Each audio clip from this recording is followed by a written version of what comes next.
যে ধনী রাষ্ট্রগুলা মানুষ হত্যার খাতে যে অর্থগুলো ব্যয় করে, এই অর্থগুলো যদি ধনী রাষ্ট্রগুলা মানব সম্প্রদায়ের অর্থাৎ মানুষের সংস্কারের জন্য, যারা হতদরিদ্র তাদের পরিবর্তনের জন্য, হতদরিদ্র থেকে যাতে করে তারা একটু উন্নত হতে পারে, এই কাজে ব্যবহার করত, তাহলে গোটা পৃথিবী সোনালী একটা পৃথিবীতে রূপান্তরিত হতো, সবুজ শ্যামল পৃথিবীতে রূপান্তরিত হতো।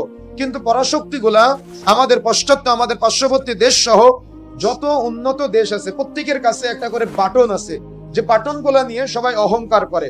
যে বাটন গুলা যদি একবার কেউ চাপ দেয়, অর্থাৎ খেলার বসে, তার মানে খেলার ছলেও যদি সেই পারমাণবিক বাটন গুলা চাপ দেয়, তাহলে গোটা পৃথিবীর এই যে আমাদের মাঝে দেখা 6,600 বিলিয়ন টন ওজনের এই বৃহত্তর পৃথিবীটা নিমিষেই ধ্বংস হয়ে যাবে। কিন্তু এগুলা নিয়ে আমরা পরস্পরের মধ্যে খেলায় লিপ্ত হয়েছি।